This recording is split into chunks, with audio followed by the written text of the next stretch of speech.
The fluorescent lights of Green Valley Grocers flickered softly, casting a warm glow over the neatly ranged aisles. It was a Thursday afternoon in the small town of Crestwood, Virginia, and the store was humming with the quiet rhythm of a typical weekday. Customers shuffled through, their carts squeaking faintly, while the scent of fresh bread from the bakery mingled with the crispness of produce. Marcus Tate, a 29-year-old stock clerk, was in his element, carefully arranging apples in the produce section. His hands moved with precision, ensuring each fruit was polished and placed just right, a small point of pride in his for years at the store. Marcus was known for his quiet diligence, always arriving 10 minutes early for his shift, his Green Valley Grocers vest pressed and his name tag gleaming. He was the kind of person who remembered customers' names, helped carry bags to cars, and never complained, even on double shifts. It was around 3:15 p.m. when the atmosphere shifted. Marcus was stacking a display of oranges, humming a tune from a jazz playlist he'd been listening to on his break, when a shadow fell across the aisle. He glanced up to see a police officer striding toward him, boots clicking sharply against the linoleum. The officer, whose name tag read J. Carver, was tall, with a stern jaw and eyes hidden behind mirrored sunglasses. Without preamble, he stopped a foot from Marcus and barked, "ID." Now, Marcus froze, an orange still in his hand. His heart gave a quick thud, but his face remained calm. "Excuse me, sir," he said, his voice steady but laced with confusion. "Can I ask what this is about?" Carver's lips tightened. "I don't need to explain myself. You heard me. Show me your ID." His hand rested on his belt, near his radio, a subtle but deliberate gesture. Marcus set the orange down slowly, his mind racing. He'd been through enough to know that staying calm was his best defense. But the suddenness of the demand, the lack of context, set his nerves on edge. Customers nearby began to notice. A woman pushing a cart with a toddler paused, her eyes darting between Marcus and the officer. An elderly man at the end of the aisle stopped pretending to read a soup. "Can label? I'm working my shift," Marcus said, keeping his tone even. "I've been here since noon. You can check with my manager if you need to." Carver took a step closer, his voice dropping to a low growl. "I'm not asking about your shift. I'm telling you to produce identification. You fit a description." His words were clipped, authoritative, but vague, leaving no room for dialogue. Marcus's jaw tightened. "A description of what, exactly?" he asked, his hands still at his sides, palms open to show he wasn't a threat. The officer's silence was deafening, his gaze unyielding behind those reflective lenses. The air in the aisle thickened, the tension palpable. A young woman at the checkout, phone already in hand, started recording, the soft beep of her camera cutting through the quiet. Carver's posture stiffened. "You're making this harder than it needs to be. Hand over the ID, or we'll have a problem." Marcus felt the weight of every eye in the store. He wasn't just a man stocking fruit anymore. He was a spectacle, a target. His pulse quickened, but he kept his voice level. "I'm not refusing, sir, but I have a right to know why you're asking. I'm doing my job. I haven't done anything wrong." The officer's hand twitched toward his radio, and for a moment, it seemed he might escalate things further. But before he could, a new voice cut through the tension like a blade. "What's going on here?" It was Lena Carter, the store manager, a woman in her early 50s with a no-nonsense demeanor and a reputation for running a tight ship. She'd been in the back office reviewing inventory when a cashier alerted her to the situation. Now, she stood at the end of the aisle, arms crossed, her sharp eyes locked on Carver.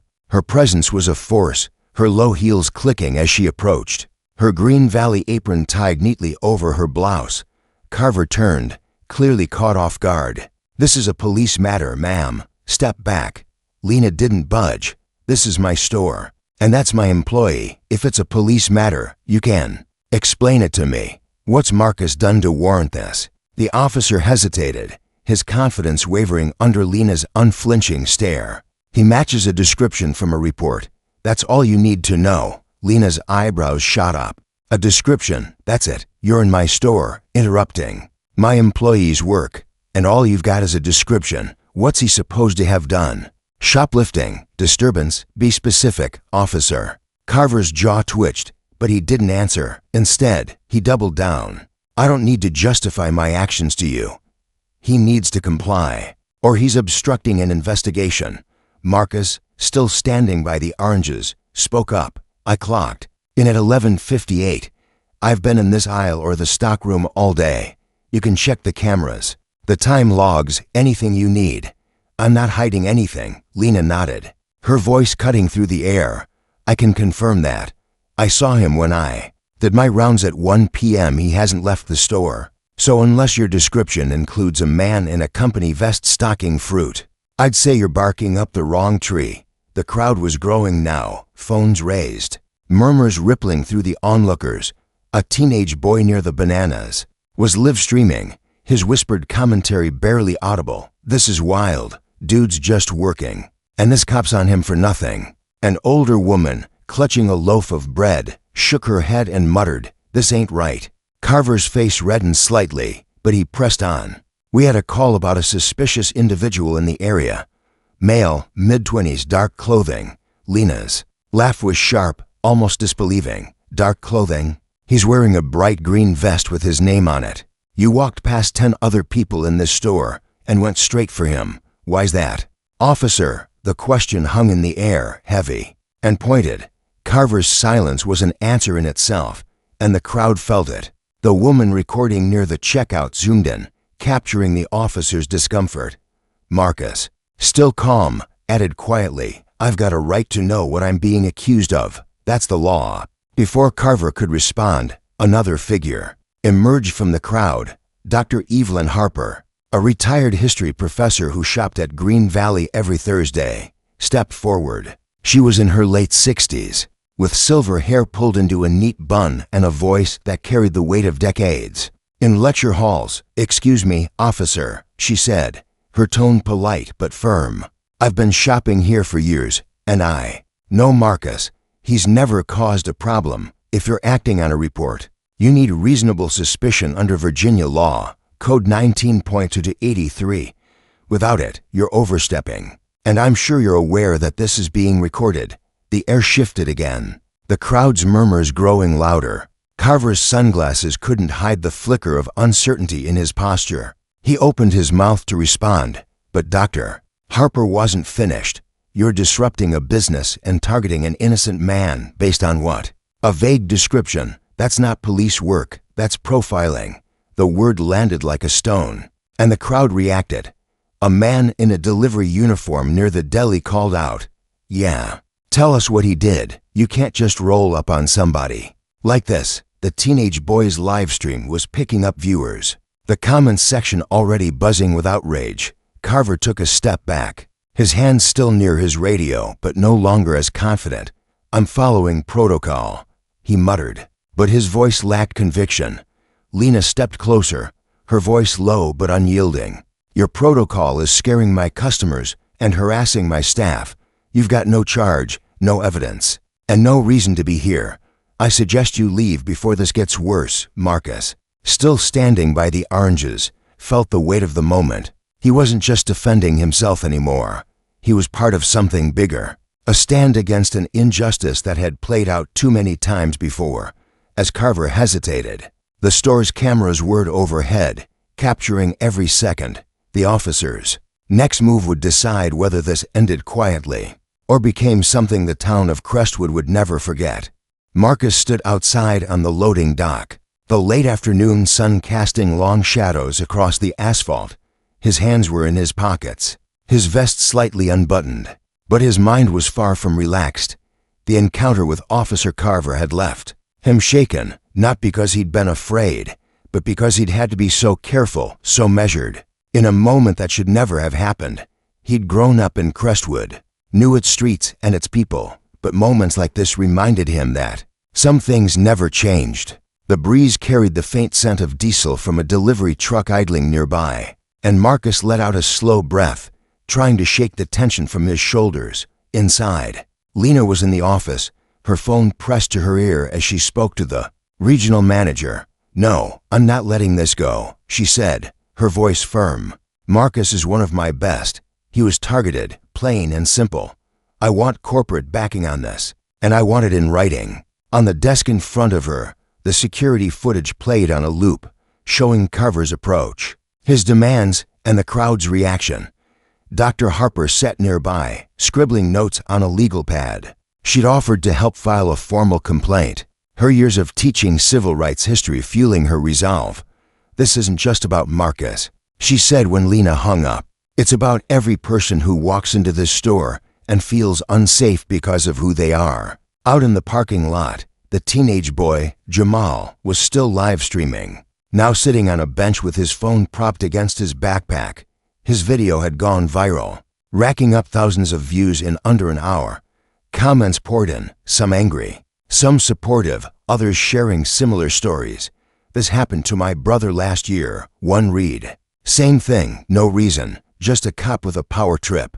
Jamal read the comments aloud to his friend, Aisha, who had recorded her own video from the deli.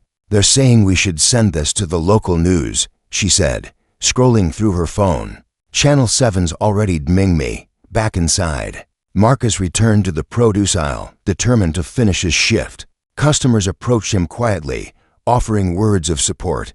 "You didn't deserve that," said Mrs. Clara, a regular who always bought her greens from him. "You keep your head up, Marcus."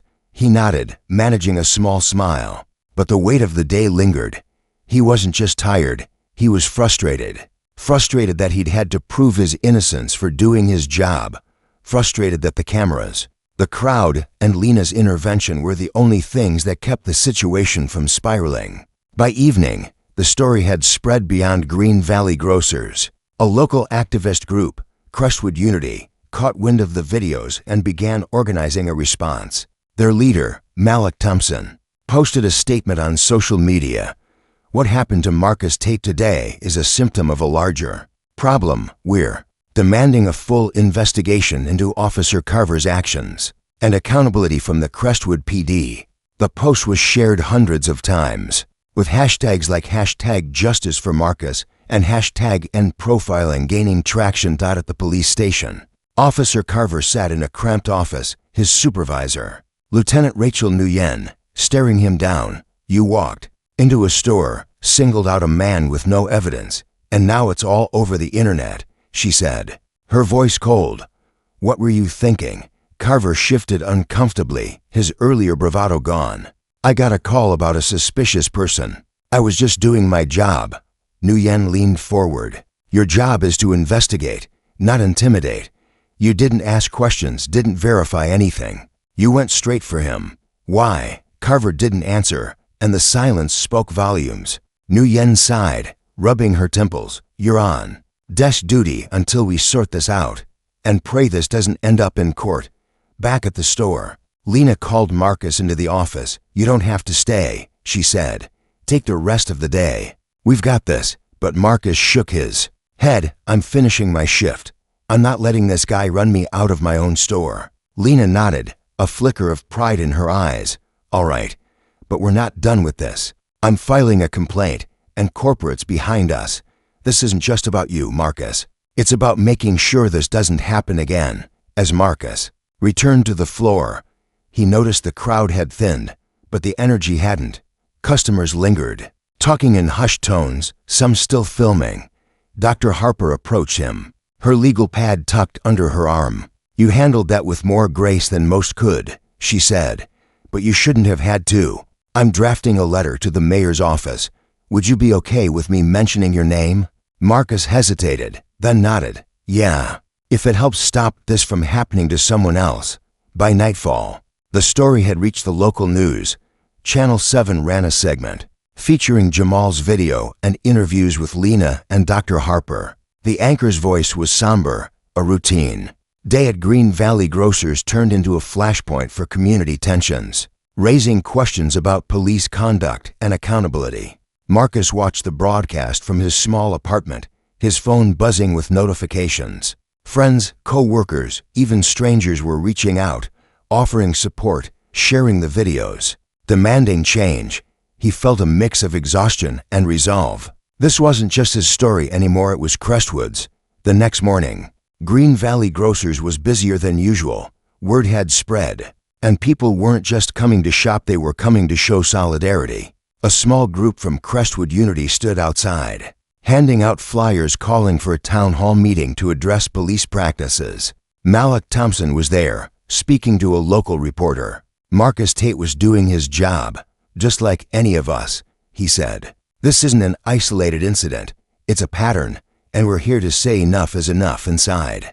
Marcus worked his usual shift, but the atmosphere was different. Customers made a point to greet him, some shaking his hand, others offering quiet words of encouragement. Mrs. Clara brought him a homemade peach cobbler, saying, "You need some sweetness after yesterday." Marcus smiled, the gesture warming him more than he expected. But he also felt the pressure.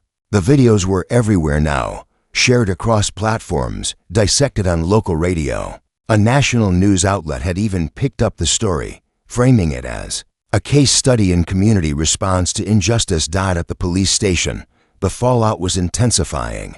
Lieutenant Nguyen met with the chief, who was under pressure from the mayor's office to address the incident. "We're getting calls from everywhere," the chief said. "The community wants answers." "And so do I." What was Carver thinking? Nguyen shook her head. He wasn't.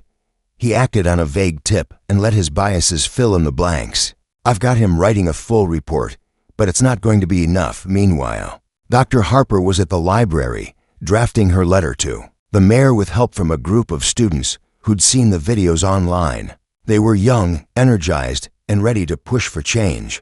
One of them, Aisha, had started a petition demanding better training for officers and a review of department policies. By noon, it had over 2,000 signatures.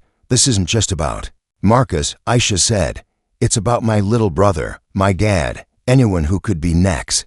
Back at the store, Lena was fielding calls from corporate, the media, and community leaders. She'd already pulled the security footage and sent copies to the lawyer Dr. Harper recommended. "We're standing by Marcus," she told a reporter. "He's family here, and we're not letting this slide." Marcus overheard her as he restocked the apples, and for the first time that day, he felt a spark of hope. He wasn't alone in this. That evening, Crestwood Unity held an impromptu meeting at the community center. Over 100 people showed up, shoppers, neighbors, even some off-duty officers who wanted to listen. Marcus was there, sitting quietly in the back, listening as Malik, Lena, and Dr. Harper spoke. "This isn't about one officer or one incident," Malik said. "It's about a system that lets this happen. We need accountability, transparency, and respect." The room erupted in applause, and Marcus felt a lump in his throat. He hadn't asked for the spotlight, but he couldn't deny its power. As the meeting ended, a young girl, no older than 10, approached Marcus. "I saw you on TV," she said shyly. "You were brave." Marcus knelt down, smiling. "I was just doing my job, kiddo." "But thank you," her mother, standing nearby, added. "You're teaching her what standing up looks like. That matters." A week later, Crestwood was still buzzing. The town hall meeting was scheduled, and the mayor had promised a full review of the police department's policies. Officer Carver was still on desk duty, his report under scrutiny. The videos had sparked a broader conversation, not just in Crestwood but across the state. Marcus, though still uneasy with the attention, had become a reluctant symbol of resilience. At Green Valley Grocers, life was slowly returning to normal, but the changes were undeniable. Lena had worked with corporate to install new training programs for staff, focusing on de-escalation and workplace rights. Dr. Harper's letter to the mayor, co-signed by over 1,000 residents, had led to a commitment for community oversight of police conduct. Aisha's petition was nearing 10,000 signatures, and she'd been invited to speak at a regional conference on civil rights. Marcus, meanwhile, was grappling with his new reality. He'd been offered interviews, speaking engagements, even a scholarship, to pursue further education. But what meant the most was the community's response. People he'd never met stopped by the store to thank him, to share their stories, to say they were inspired. One evening, as he locked up the produce section, Mrs. Clara approached him again. "You started something, Marcus," she said. "You didn't mean to, but you did. And it's going to change things." Marcus nodded, his voice quiet but firm. "I just want to do my job and live my life." But if this helps someone else avoid what I went through, it's worth it. As he walked home under the stars, the weight of the past week felt lighter. Crestwood wasn't perfect, and neither was he. But together, they were pushing against the grain, demanding better, and building a future where no one had to prove their worth just to stock apples in peace.